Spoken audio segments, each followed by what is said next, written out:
Hola a todos, hoy haremos un viaje para rememorar las 10 películas más populares durante la época dorada del cine mexicano. Aquellas películas que llenaban las salas hasta el tope y que aún hoy disfrutamos en familia, deleitándonos con cada escena como si fuera la primera vez. Te aseguro que este repaso evocará muchos recuerdos. Vamos a empezar. Macario, 1960. Abrimos esta lista con una película que colocó al cine mexicano en la mirada del mundo entero.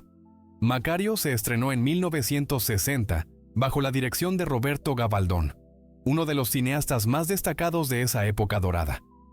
La película cuenta con las actuaciones de Ignacio López Tarso y Pina Pellicer, dos talentos excepcionales que dieron vida a esta historia mágica y profunda. Se proyectó en cines como el Latino, el Metropolitan y el Roble, todos abarrotados semana tras semana por un público emocionado que salía reflexionando sobre la vida, la muerte y la justicia divina. La trama de Macario narra la vida de un humilde leñador que vive en extrema pobreza junto a su esposa y numerosos hijos. Día tras día, trabaja cortando leña y vendiendo lo poco que puede, sin permitirse ningún capricho. Su único anhelo, su sueño más sincero, es poder disfrutar de un pavo entero él solo, sin tener que compartirlo con nadie. Imaginen eso, su máxima aspiración no era la riqueza ni la fama, sino simplemente saborear un guajolote completo para él. Un día su esposa le prepara ese pavo sustraído de una hacienda, y Macario se adentra en el bosque para comerlo en paz. Pero justo antes de dar el primer bocado, tres figuras sobrenaturales se le aparecen y le piden que comparta su comida. Primero un hombre disfrazado de rico hacendado, luego Dios en forma de un anciano humilde, y finalmente la muerte personificada como un campesino indígena. Macario rechaza compartir con los dos primeros, pero decide ofrecer su guajolote a la muerte, quien le otorga un don especial, un agua milagrosa capaz de curar cualquier enfermedad. Macario fue la primera película mexicana en ser nominada al premio Oscar a Mejor Película Extranjera. También recibió nominaciones en los Globos de Oro y ganó diversos premios internacionales. Ignacio López Tarso fue galardonado como mejor actor en el Festival Internacional de Cine de San Francisco. Esta obra abrió las puertas del cine mexicano a nivel mundial y demostró que nuestro país podía competir con las grandes producciones europeas y estadounidenses. Tizoc, 1957. En el puesto 9 tenemos una película que marcó un hito en el cine mexicano y que además fue la última que rodó Pedro Infante antes de su trágico fallecimiento. Tizoc se estrenó en 1957 bajo la dirección de Ismael Rodríguez. La película reunió a dos grandes figuras del cine nacional, Pedro Infante y María Félix. Las salas Orfeón, Latino y Alameda se llenaron con espectadores que lloraban desconsoladamente al ver la última actuación del ídolo popular. Muchos comentaban que Pedro Infante había dejado su alma en esta película, y tenían toda la razón. La historia relata el amor imposible entre Tizoc, un indígena humilde de la Sierra de Oaxaca, interpretado por Pedro Infante, y María, una mujer criolla de la ciudad que llega al pueblo acompañada por su padre, un acaudalado ganadero. Al principio, María se muestra arrogante y orgullosa, mirando con desprecio a los indígenas locales. Pero poco a poco aprende a valorar la sencilla sabiduría y el noble corazón de Tizoc. La preparación de Pedro Infante para este papel es legendaria. Hablemos de la sencilla sabiduría y el corazón noble de Tizoc, un personaje emblemático, y de la preparación legendaria que Pedro Infante llevó a cabo para interpretarlo. Se dice que Pedro mandó confeccionar unos guaraches exactos a los que usaba uno de sus empleados y los calzó durante más de un mes antes de filmar. Incluso al conducir su Cadillac, quería endurecer sus pies y que su cuerpo adoptara la manera de andar auténtica de un indígena. Pasó horas observando a Primitivo, un joven maya que trabajaba en su hogar, estudiando sus movimientos, gestos y su mirada tímida. María Félix inicialmente rechazó el papel. En una entrevista con Ricardo Rocha, años después reveló: "Tuve problemas con Tizoc. Nunca imaginé que un indígena pudiera parecerse a él. Para nada. Pedro Infante interpretaba a un indígena, pero un indígena no es así. No camina ni habla de esa forma". Sin embargo, Pedro la visitó personalmente para convencerla y finalmente ella aceptó, imponiendo sus propias condiciones en cuanto a pago y créditos. El rodaje se llevó a cabo en espectaculares locaciones de la Sierra Norte de Puebla, en Tenango de las Flores, municipio de Huauchinango. Allí aún existe el famoso álamo donde Tizoc guardaba las pieles de los animales que cazaba, un árbol de 9 metros que florece de diciembre a mayo y se ha convertido en un atractivo turístico. Tizoc obtuvo el Globo de Oro a la mejor película en lengua extranjera en 1957. Pedro Infante recibió de manera póstuma el Oso de Plata al mejor actor en el Festival de Cine de Berlín, premio que no pudo recoger, pues falleció en un accidente aéreo el 15 de abril de 1957, apenas meses antes del estreno. Ahora recordemos Dos tipos de cuidado, filme de 1953 que hizo historia por un motivo muy especial. Fue la única ocasión en que los dos máximos ídolos del cine mexicano compartieron pantalla. La película unió a Pedro Infante y Jorge Negrete, los dos grandes exponentes del cine nacional, en una sola cinta. Imaginen lo que eso significó para el público de entonces, como juntar al sol y la luna en el mismo firmamento. Dos tipos de cuidado rompió récords de taquilla en su estreno. Los cines Olimpia, Encanto y Metropolitan se llenaron en todas sus funciones durante semanas. La gente acudía para ver a sus dos ídolos juntos en la pantalla, conscientes de que probablemente no volvería a suceder. Y así fue. Jorge Negrete falleció en 1953 y Pedro Infante en 1957, ambos de forma trágica, dejando esta película como el único testimonio de su encuentro. Bajo la dirección de Ismael Rodríguez, la historia gira en torno a dos amigos charros, Pedro y Jorge, unidos como hermanos pero con personalidades explosivas y un orgullo desbordado. Ambos son valientes, cantantes, enamoradizos y, por supuesto, galanes. Su amistad es sólida, pero cuando aparece Lupe, una mujer hermosa que conquista a los dos, la relación se complica. Lo que comienza como una rivalidad amistosa por el amor de Lupe se vuelve algo más intenso. Compiten cantando, bailando y mostrando sus habilidades a caballo y con las pistolas. Hay peleas, música y duelos de canciones donde cada uno intenta demostrar que es mejor que el otro. Pero bajo toda esa competencia siempre permanece el cariño sincero que se tienen. La química entre Pedro Infante y Jorge Negrete es extraordinaria. Se nota el respeto mutuo y el disfrute de trabajar juntos. Las escenas donde cantan a dúo se han vuelto inolvidables. Destaca el respeto mutuo y el placer de colaborar juntos. Las escenas en las que interpretan duetos se han quedado grabadas en la memoria. Dos voces poderosas, dos presencias imponentes en el escenario, dos íconos del cine mexicano compartiendo pantalla. Temas como ¿Por qué te has de rajar? Y Dos tipos de cuidado se transformaron en clásicos al instante. Carmelita González da vida a Lupe, la mujer que desencadena esta rivalidad. Es una mujer astuta, coqueta, que disfruta la atención de ambos galanes, pero también tiene claro lo que desea. Su personaje no es una víctima pasiva. Es ella quien toma las riendas y finalmente elige con quién quedarse. El rodaje de Dos tipos de cuidado estuvo repleto de historias. Se comenta que ambos actores eran meticulosos y repetían las tomas una y otra vez hasta alcanzar la perfección. También se dice que improvisaban muchos diálogos y que la competencia en pantalla a veces se trasladaba fuera de cámaras, aunque siempre de modo amistoso y respetuoso. El desenlace de la película es magistral. Sin revelar demasiado, basta decir que se resuelve de forma que prioriza la amistad por encima del amor romántico. El mensaje es contundente. El amor de pareja es pasajero, pero la verdadera amistad entre hombres de honor perdura para siempre. Los Tres García, 1947. Una de las películas más intensas y temperamentales de toda la época dorada.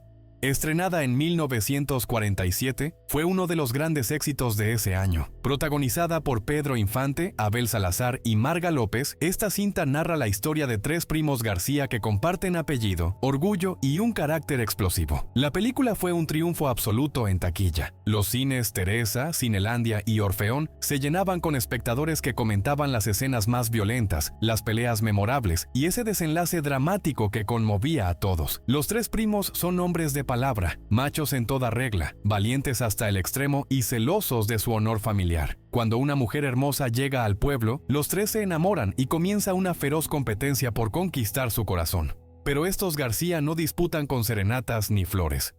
Se enfrentan a golpes, disparos, machetazos y con todo lo que tengan a mano. La película muestra el lado más oscuro del machismo mexicano de aquella época. Los García son violentos, posesivos, orgullosos hasta lo absurdo. Se enfrentan entre ellos por honor, celos o malentendidos. Sin embargo, también hay lealtad familiar, amor apasionado y momentos de ternura que contrastan con tanta violencia. Pedro Infante encarna a José Luis García, el más joven y noble del trío. Su actuación brilla, mostrando un amplio rango de emociones, desde la dulzura del enamoramiento hasta la furia asesina cuando su honor es agraviado. Abel Salazar y Víctor Manuel Mendoza completan el trío de García, cada uno con su carácter propio, pero todos compartiendo ese orgullo desmedido que los define. Los Tres García se convirtió en un clásico del cine mexicano, aunque hoy se analiza bajo otra perspectiva por la violencia machista que exhibe. No cabe duda de que capturó a la perfección el espíritu de una época y una concepción de la masculinidad que marcó a varias generaciones. Música aventurera, 1950, la indiscutible reina del cine de rumberas. Aventurera se estrenó en 1950 y se transformó en la película de cabaret más reestrenada en la historia del cine mexicano, dirigida por Alberto Gut y protagonizada por Ninón Sevilla y Andrea Palma. La película más reestrenada en la historia del cine mexicano, dirigida por Alberto Gut y protagonizada por Ninón Sevilla y Andrea Palma.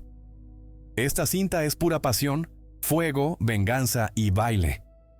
Los cines Máximo, Mariscala y El Colonial proyectaron Aventurera semana tras semana, con funciones llenas de hombres que acudían a ver a Ninón Sevilla bailar y mujeres que se identificaban con esta historia de caída y redención. La película ha sido reestrenada en múltiples ocasiones a lo largo de las décadas y continúa siendo un éxito cada vez que se exhibe. La trama narra la tragedia de Elena, una joven de familia acomodada cuya vida se desmorona cuando su madre huye con un amante llevándose todo el dinero. El padre de Elena, humillado y arruinado, se suicida. La joven queda sola, sin recursos, sin familia y sin esperanza. Es engañada por una mujer que le promete empleo, pero en realidad la vende a un cabaret en Ciudad Juárez. Obligada a trabajar como rumbera en ese lugar, Elena aprende a bailar, a seducir y a sobrevivir en ese mundo de perdición. Pero en su corazón solo hay un deseo: venganza. Quiere destruir a todos los que arruinaron su vida, especialmente a Lucio, el hombre que sedujo a su madre y causó la tragedia familiar. Ninón Sevilla brilla en este papel. Cada movimiento de cadera, cada mirada sugestiva, cada paso de baile está impregnado de sensualidad y rabia contenida. Las escenas en las que baila Aventurera, con ese vestido de lentejuelas que se ajusta como una segunda piel, quedaron grabadas para siempre en la memoria del cine mexicano. Andrea Palma interpreta a Rosaura, la dueña del cabaret, una mujer dura, calculadora y sin escrúpulos que se convierte en mentora de Elena. La química entre ambas actrices es eléctrica, llena de tensión y de secretos oscuros que se revelan conforme avanza la historia. El desenlace de Aventureras es impactante. La venganza se concreta, pero deja un sabor amargo, porque Elena comprende que por más que se cobre, jamás recuperará lo que perdió. Su inocencia, su pureza, su vida pasada. La última escena, donde baila en el cabaret mientras las lágrimas recorren su rostro, es profundamente conmovedora. Ahora hablemos de Allá en el Rancho Grande, 1936. La película que marcó el inicio de una era y abrió las puertas del cine mexicano.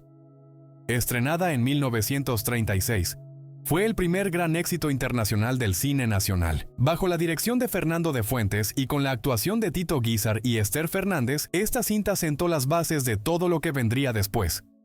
Los cines Palacio, Orfeo y Encanto proyectaron Allá en el Rancho Grande durante meses. El público hacía largas filas para verla, y muchos regresaban 2, 3 o incluso 4 veces. Era una película que te hacía sentir orgullo, que celebraba el México rural, hermoso y en armonía. La historia se desarrolla en un rancho tradicional mexicano, donde José Francisco, el patrón, y Felipe, el capataz, se aman como hermanos a pesar de sus diferencias sociales. Ambos están enamorados de Cruz, una joven hermosa del rancho, pero es Felipe quien conquista su corazón. Sin embargo, los celos, las costumbres rancheras y los malentendidos amenazan con destruir ese amor puro. Allá en el Rancho Grande presentó al mundo una imagen idealizada del México rural. Ranchos prósperos, patrones generosos, peones felices cantando canciones rancheras, mujeres bellas con trenzas y rebozos, hombres valientes a caballo. Era, sin duda, una fantasía, pero una fantasía hermosa que conquistó no solo a México, sino también a toda Latinoamérica y España.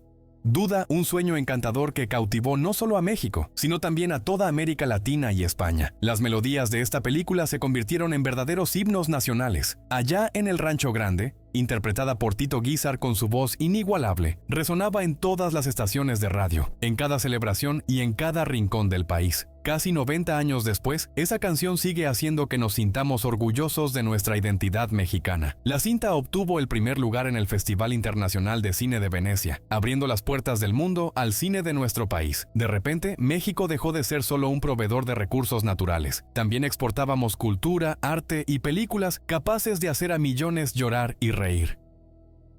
El detalle está en el año 1940, cuando se estrenó Ahí está el detalle, el mayor éxito de Cantinflas en esa década. Bajo la dirección de Juan Bustillo Oro y con un elenco encabezado por Cantinflas, Joaquín Pardavé y Sara García, esta comedia de enredos continúa siendo divertidísima más de 80 años después. El filme se proyectó en los cines Palacio, Regis y Alameda, con una aceptación espectacular. La gente salía del cine repitiendo las frases de Cantinflas, imitando su peculiar caminar y comentando cada escena. Esta película consolidó a Cantinflas como el comediante más destacado de México y uno de los más grandes de Latinoamérica. La historia es un enredo encantador donde Cantinflas interpreta a un hombre que es confundido con un criminal peligroso.